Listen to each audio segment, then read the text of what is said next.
Hey guys, எல்லாரும் எப்படி இருக்கீங்க? ரோஹன் மாயாவோட கதை கேட்டுட்டு இருக்கோம். உங்க எல்லாருக்கும் இது பிடிச்சிருக்குன்னு நம்புறேன். 33 எபிசோட் தாண்டி போய்கிட்டு இருக்கு. இன்னும் யாரும் சப்ஸ்கிரைப் பண்ணாம கேட்டுட்டு இருக்கீங்கன்னா உடனே போய் சப்ஸ்கிரைப் பண்ணிக்கோங்க. அப்புறம் லாஸ்ட் எபிசோட்ல என்ன பார்த்தோம் ஞாபகம் இருக்கா? கீர்த்தி அழுதுட்டு இருக்கா. சஞ்சய் அவளை எதுக்காக அழறான்னு புரியாம பார்த்துட்டு இருக்கான். இதுக்கப்புறம் என்னெல்லாம் ஆக போகுதுன்னு நான் பார்க்க போறோம். வாங்க நண்பர்களே, கதைக்குள்ள போலாமா? இது காதல் போதையடா நீ எனக்கு அத்தியாயம் 34. கீர்த்தி சஞ்சயிடம் அழுது கொண்டிருக்க, எப்பொழுதும் போல் அலைசிடம் திட்டு வாங்கிக் கொண்டே ரோஹனை தேடி அலுவலகத்திற்குள் வந்தாள் மாயா. அறை கதவை திறந்தவள் கீர்த்தி அழுது கொண்டிருப்பதை பார்த்து, என்னாச்ச என்று பதறியபடி கேட்க, ஆஹா ஜிலேபி என்று மாயாவை அழைத்தவாறு ஓடிச் சென்று அவளை அணைத்து மீண்டும் ஓவென அழ ஆரம்பித்தாள் கீர்த்தி. மாயாவும் சஞ்சயை கேள்வியாக நோக்க, அலைசோ எப்பொழுதும் போல் தனக்கும் இவர்களுக்கும் எந்த சம்பந்தமும் இல்லை என்ற ரீதியில் அங்கிருந்த இருக்கையில் அமர்ந்து தொலைபேசியை நோண்ட ஆரம்பித்தாள். எதுக்கு அழற, என்னாச்சுன்னு சொல்லு என்று மாயா அதட்டவுமே, அது என்னாச்சுன்னா நான் என்று ஆரம்பித்து கீர்த்தி நடந்ததை சொல்லி முடிக்க, வாவ் என்று வாயை பிளந்தாள் மாயா. அப்போ நீ சொல்றத வச்சு பார்த்தா நீதான் தருணோட அந்த சீக்ரெட் இன்ஸ்டா கேர்ள் ஃப்ரெண்டா என்று மாயா ஆச்சரியமாக கேட்க, உதட்டை பிதுக்கிய வண்ணம் ஆம் என்று தலையாட்டிய கீர்த்தி, சின்ன வயசுல இருந்து தருவெல்லாம் பண்றேன், ஆனா அது சொல்ல எனக்கு தைரியம் இல்லை. அதனாலயே இன்ஸ்டாகிராம்ல அவன் கூட பேச ஆரம்பிச்சேன். ஒவ்வொரு தடவையும் என் முகத்தை பார்க்கணும்னு அவரு கேக்குறப்போ ஏதாச்சும் காரணம் சொல்லி தப்பிச்சிருவேன். 5 வருஷத்துக்கு முன்னாடி திடீர்னு என் முகம் பார்க்காமலே என்னை காதலிக்கிறதா சொல்லிட்டாரு. ஒரு பக்கம் சந்தோஷமா இருந்துச்சு, இன்னொரு பக்கம் குற்ற உணர்ச்சியாவும் இருந்துச்சு. அவங்க வீட்டு டிரைவரோட பொண்ணு நான் தான் அவரை காதலிக்கிறேன்னு தெரிஞ்சா அவரை நான் ஏமாத்திட்டேன்னு நினைக்க மாட்டாரா? அதனாலயே என்னோட அக்கௌண்ட்டை நான் அப்பவே டீஆக்டிவேட் பண்ணிட்டேன். ஆனா தருதான் நான் அவரை விட்டு வந்ததுக்கு அப்புறமும் என்னை பார்க்காமலே இத்தனை வருஷம் காதலிச்சிருக்காரு. இப்போ இப்போ திடீர்னு அந்த பொண்ணை மீட் பண்ண போறதா சொல்லி கிளம்பி போயிட்டாரு. அது நான் தானே. இப்ப யார பார்க்க போறாரு? கண்டிப்பா எவ்வளவு சந்தல சேர்ந்து பாடிட்டா என்று அழுது கொண்டே சொன்னாள். அடிப்பாவே, என்ன வேலை எல்லாம் பார்த்திருக்க நீ? இரு புருவங்களை உயர்த்தி வியப்பாக கேட்ட மாயாவிற்கு அவளின் இயல்பு குணம் தலை தூக்க, சரி விடு, பரவாயில்ல. இப்போ என்ன, ஒன்னும் கெட்டு போகல. நாம தருண் அப்படியே ஃபாலோ பண்ணி அது யாருன்னு கண்டுபிடிக்கலாம். தருணுக்கு உன் லவ்வ ஃபீல் பண்ண வைக்கலாம். நான் இருக்கேன்ல, எதுக்கு கவலைப்படுற என்று சில பல பாவனைகளுடன் மாயா சொல்லி காட்ட, தங்கச்சிமா சூப்பர், நீ இன்னும் மாறவே இல்லை, நாங்க இப்பவே கிளம்புறோம் என்று விட்டு நகர எத்தனித்த சஞ்சய் மாயாவின் இருங்க நானும் வரேன் என்ற வார்த்தையில் அதிர்ந்து, அது நீ எங்க கூட வர முடியாது, உனக்கு பாதுகாப்பில்ல என்று அவளை தடுத்து நிறுத்த வழி தெரியாது தடுமாற ஆரம்பித்தான். மாயா, தட்ஸ் நாட் சேஃப். நான் இதுக்கு அலோவ் பண்ண மாட்டேன். ஏதோ அவங்க கூட பேசிட்டு இருக்கேன்னு விட்டேன். இதென்ன வெளியில எல்லாம் போறது, அதெல்லாம் வேணாம் என்று அலை சாங்கிலத்தில் மீண்டும் கத்திக் கொண்டு வர, அலைஸ், என்னை யாருக்கும் அடையாளம் தெரியாது, நான் அதுக்கேத்த மாதிரி போய்க்குவேன், என்னை விடு. I'm always safe. அதுவும் இவங்க கூட நான் சேஃபா தான் இருப்பேன். You just don't worry about it, okay? Just call ஏதாச்சும் வந்துச்சுன்னா அதை மட்டும் சமாளிச்சிட்டு என்று சொன்னவள், காய்ஸ் வாங்க கிளம்பலாம் என்று விட்டு முன்னே நடந்தாள். கீர்த்தியும் சஞ்சயும் மாயாவை பாதுகாவலர்கள் இல்லாமல் வெளியே அழைத்து செல்வது பாதுகாப்பில்லை என்பதை உணர்ந்து அசையாது நிற்க, அவர்கள் அருகில் வந்த மாயா, அட இன்னும் எவ்வளவு நேரம் இப்படியே நிக்கிறதா உத்தேசம்? நாம இப்போ கிளம்பி போனாதான் அந்த பொண்ணு யாருன்னு பார்க்க முடியும். அண்ணா, இப்பவே கால் பண்ணி தருண் எங்க இருக்கான்னு கேளுங்க, நாம போறோம், நினைச்சதை முடிக்கிறோம் என்று அவள் பாட்டிற்கு கீர்த்தியின் கழுத்தை சுற்றி கையை போட்டு அவளை இழுத்து கொண்டே முன்னே சென்றாள். அலைசோ கோபமாக தரையை காலால் உதைத்துவிட்டு அவள் பின்னே செல்ல, சஞ்சயோ இரு பக்கமும் சலிப்பாக தலையாட்டிவிட்டு பாபிக்கு அழைத்து பேசியவாறு அவர்கள் பின்னாலே சென்றான். எப்போதும் போல் யாருக்கும் தெரியாமல் பாதுகாவலர்களின் கண்களுக்கு சிக்காது சஞ்சயின் காரில் ஏறிய மாயா, அண்ணா, மிஸ்டர் ரோஹன் எங்க என்று கேட்க, என்னது மிஸ்டர் ரோஹனா, உங்க 2 பேரோட போக்கே சரியில்லை. இப்ப எதுக்கு அவனை தேடுற? என்ன அப்படி பாக்குற? எப்படியும் பதில் சொல்ல மாட்டேன் தெரியும். அவன் சைட்க்கு போயிருக்கான். அவன் வர லேட் ஆகும் என்று விட்டு காரை செலுத்திய சஞ்சய் அந்த பெரிய மாலின் வாகனங்கள் நிறுத்தும் இடத்தில் காரை நிறுத்தினான். மாயா, இங்க ரொம்ப கூட்டமா இருக்கு. யாராச்சும் உன்னை பார்த்து நீ யாருன்னு கண்டுபிடிச்சா ப்ராப்ளம் தான். கார்ட்ஸ் கூட இப்போ நம்ம கூட இல்ல என்று அலைஸ் புலம்பி தள்ள கண்ணாடியையும் தொப்பியையும் அணிந்து கொண்டவள், enough Alice, I can handle, கொஞ்சம் விடு என்றவாறு காரிலிருந்து இறங்க சஞ்சய்க்கும் கீர்த்திக்கும் கூட மாயாவை தேவையில்லாமல் அழைத்து வந்து விட்டோமோ என்று தோன்றாமல் இல்லை.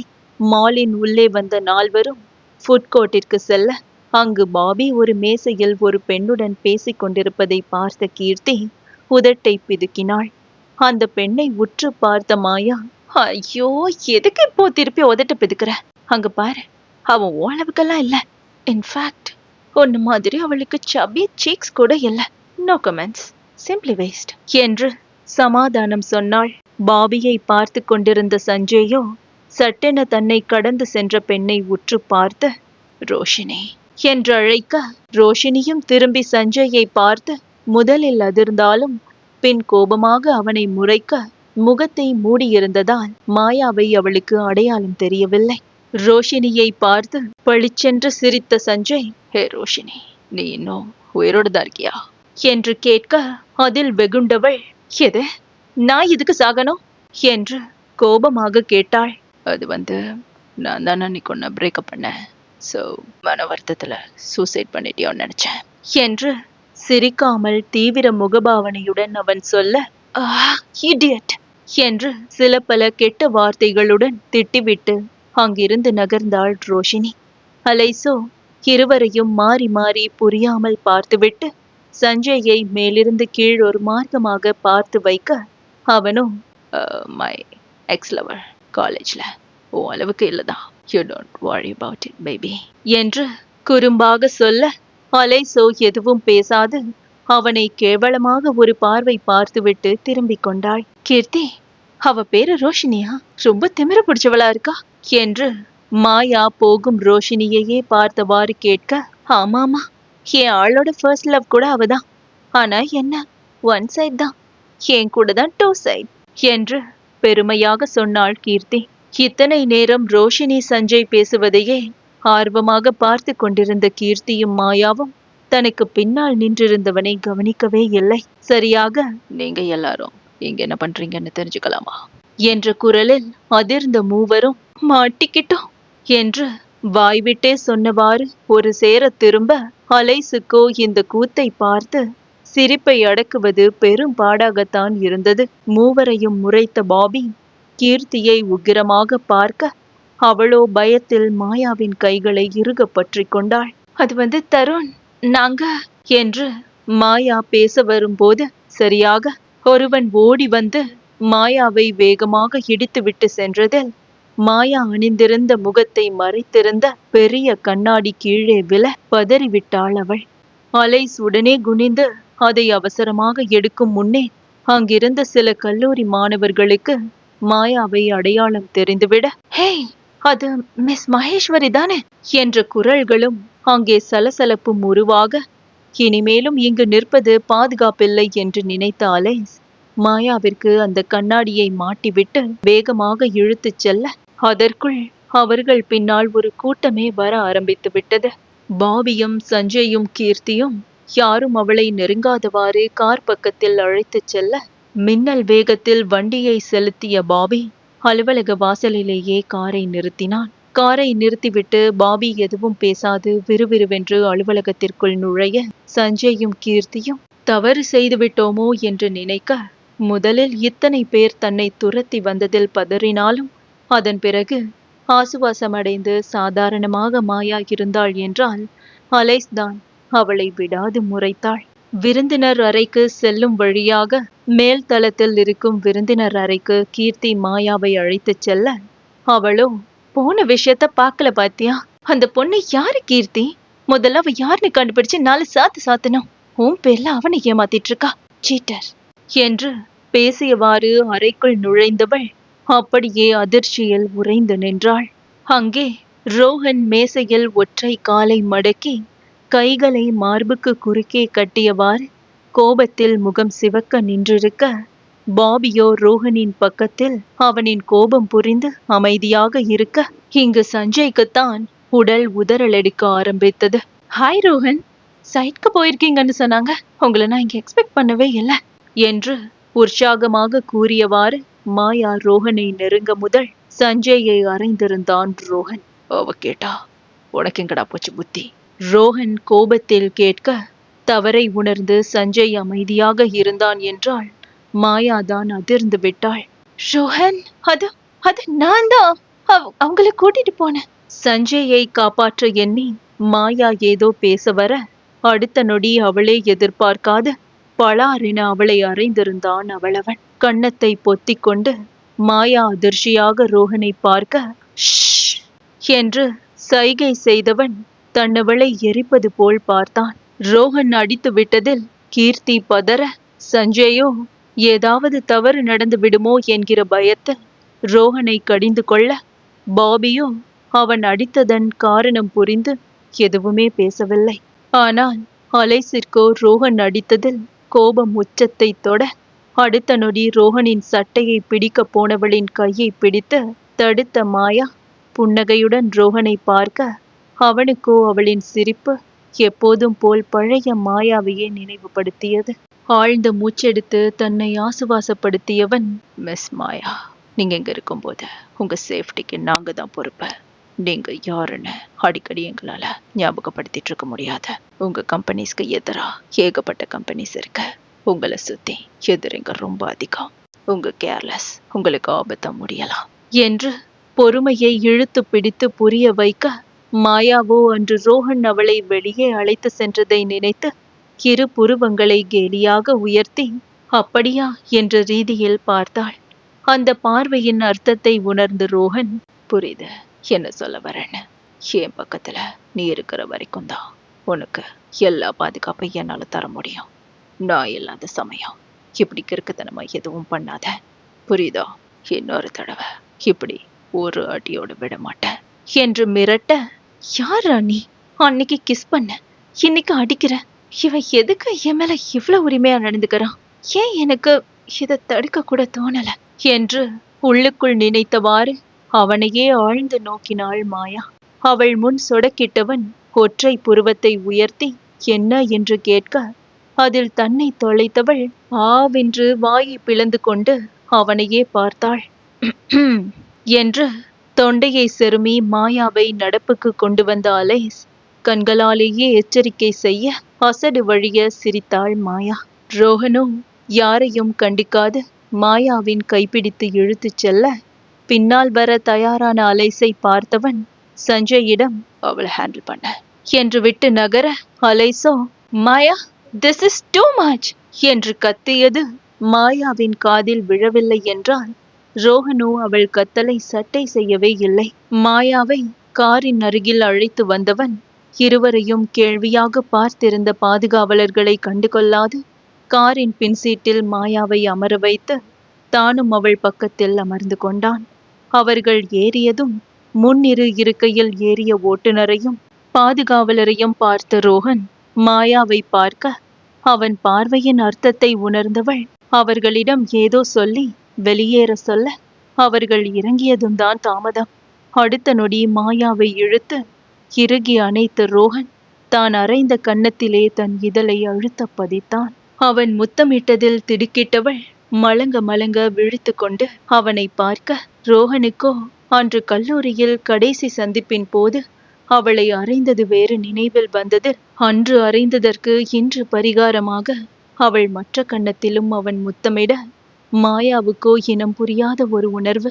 அவன் கொடுத்த முத்தத்தை இவள் கண்களை மூடி அனுபவிக்க, ரோஹனோ அவள் நெற்றியோடு நெற்றி முட்டியவன், மாயா, என மன்னிச்சிருடி என்று தழுதழுத்த குரலில் சொல்ல, பட்டென்று கண்களை திறந்து பார்த்தவளுக்கு அவன் கண்களில் தெரிந்த வேதனை எதற்கென்று கூட தெரியவில்லை. எதுக்கு மன்னிக்கணும் என்று மாயா புரியாமல் கேட்க, மென்மையாக சிரித்தவன் அனைத்திற்கும் தான் என்றவாறு ஒரு பாவனை செய்துவிட்டு அவளை விட்டு விலக அவளுக்கோ ஒன்றுமே புரியவில்லை. நாளைக்கு சைட்ல தான் இருப்பேன். என்ன பார்க்கணும்னா அங்க வா.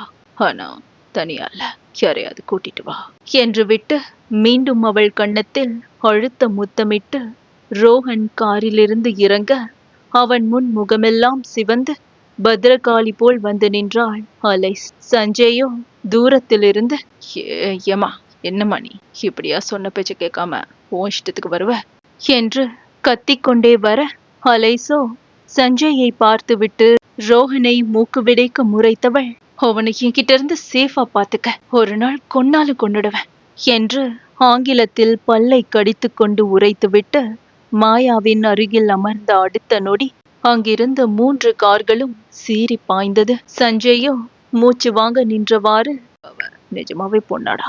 அப்பா என்னால முடியல. எப்ப பாரு உம்மனு டென்ஷனா மூஞ்சி வச்சுக்கிட்டு இருக்கா. என் மெழுகு பொம்மை தான்.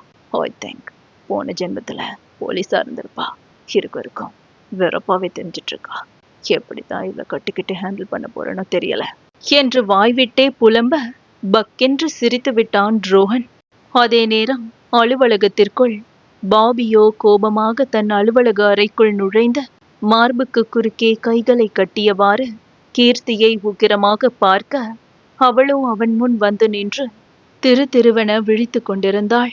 மிஸ் கீர்த்தி, நான் போகும்போது சொன்ன வேலையெல்லாம் கரெக்டா முடிச்சிட்டீங்களா இல்ல என்று அடக்கப்பட்ட கோபத்துடன் பாபி கேட்க, என்ன சொல்வதென்று தெரியாமல் அது நான் என்று தடுமாறியவள், ஷட் அப் என்ற பாபியின் கத்தலில் திடுக்கிட்டு தலை குனிந்து நின்றாள் அவள். ஆபீஸ் டைம்ல கொடுத்த வேலையை பார்க்காம என்ன வேவு பார்க்க கிளம்பி வந்திருக்கீங்க? ஒருவேளை மேடம் மனசுக்குள்ள இன்னும் அந்த தேவையில்லாத நினைப்பு சுத்திட்டு இருக்கோ என்று அவன் காட்டமாக கேட்டதில் அவளுக்கு தான் கண்களே கலங்கிவிட்டது. கீழுதட்டை கடித்து அவள் அழுகையை கட்டுப்படுத்தி கொண்டு நிற்க, சிறிது நேரம் அவளை ஆழ்ந்து பார்த்தவன், கீர்த்தி லுக், என் மனசுல வேற பொண்ணு இருக்கா. அதான் எனக்கு பார்த்திருப்பீங்கன்னு நினைக்கிறேன். கூடிய சீக்கிரம் எனக்கு கல்யாணம் ஆக போகுது. தேவையில்லாத எண்ணத்தை விட்டுட்டு, முக்கியமா என்ன வேவு பார்க்கறத விட்டுட்டு ஆபீஸ் வேலைய கவனிக்கிறது பெட்டர் என்று விட்டு வெளியேற, கீர்த்திக்கோ வாய்விட்டே, டே மடையா, நான் தானே உன் ஆளு. அவ உன்னை ஏமாத்திட்டு இருக்கா. உனக்கு ஏன்டா எதுவுமே புரிய மாட்டேங்குது? அட கடவுளே, இப்படி ஒரு அடிமுட்டாளா இருக்கியே என்று கத்த வேண்டும் போல் இருந்தது. ஆனாலும் என்ன செய்து விட முடியும்? மனதிற்குள் கத்திவிட்டு வெளியில் அமைதியாக இருந்தாள். இவ்வாறு ஒவ்வொருவரின் காதலும் ஒவ்வொரு கோணத்தில் சென்று கொண்டிருக்க, யாருடைய காதல் வெற்றி பெறப் போகிறது, யாருடைய காதல் அப்படியே அருந்து விழப்போகிறது? விடைகள் காண காத்திருக்கலாம் அடுத்த அத்தியாயத்திற்காக.